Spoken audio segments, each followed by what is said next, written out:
Vous recevez Madame C. 34 ans. Aux urgences pour des douleurs épigastriques intenses depuis 7 heures. Douleurs permanentes associées à des nausées sans vomissement. Les antécédents. Une hypercholestérolémie.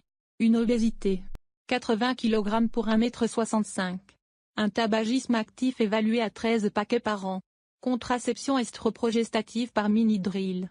Examen clinique. L'examen clinique retrouve une température à 37,5 degrés Celsius. Une tension artérielle à 90,70. Les autres constantes sont à la limite de la normale. Quel diagnostic évoquez-vous?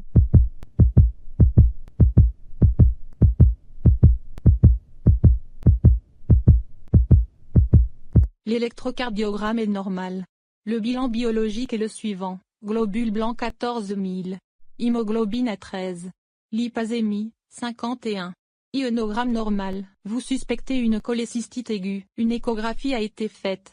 Que recherchez-vous pour confirmer votre diagnostic?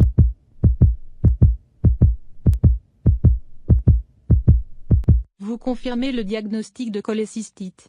Et retrouvez une image atypique au niveau du foie droit. Le bilan hépatique est le suivant: ASAT à 43. ALAT à 31. Gamma-GT 3 fois la normale. Phosphatase alcalin 2 fois la normale. Bilirubine à 9. Quelle est l'hypothèse la plus probable de la perturbation du bilan hépatique?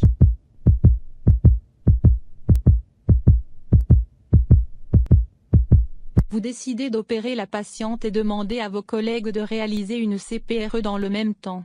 Quelles sont les situations qui rendraient difficile de réaliser une CPRE?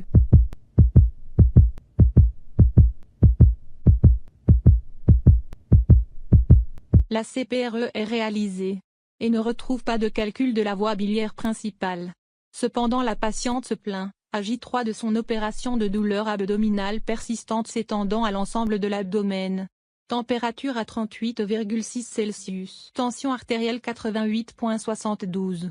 Fréquence cardiaque à 107. À quoi pensez-vous?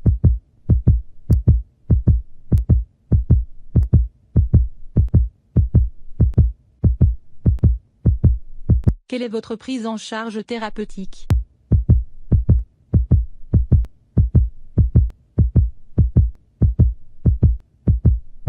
La patiente sort finalement au bout du 7e jour d'hospitalisation.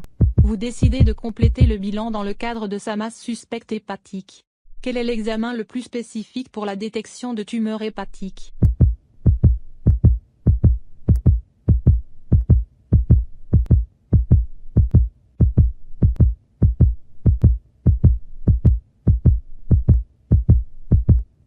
Vous revoyez les images avec le radiologue. Celui-ci vous dit que la lésion prend la contraste en périphérie, sans cicatrice centrale y pointant en T1, et hyper intense en T2 son washout au temps portal. Quel est votre diagnostic?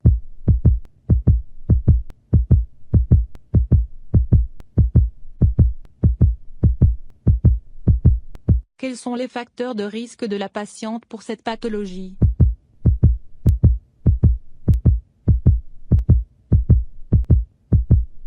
La patiente revient avec un ventre de bois. Une tension artérielle à 86,44. Fréquence cardiaque à 108 battements. Fréquence respiratoire à 34. Un électrocardiogramme normal. À quel diagnostic pensez-vous?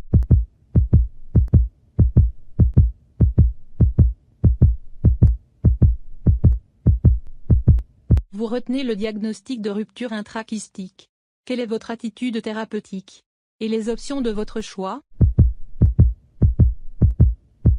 La patiente est traitée sans complications.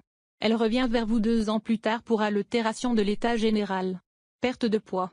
Un bilan biologique retrouve une alpha-fétoprotéine à 1200. Elle vous rapporte un scanner. Quelles sont les bonnes réponses?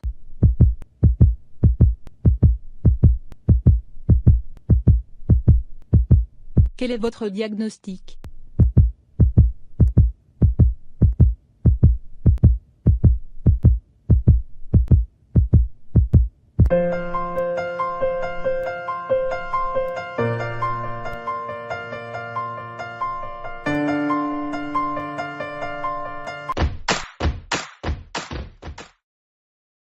Pour plus de vidéos, abonnez-vous à notre chaîne.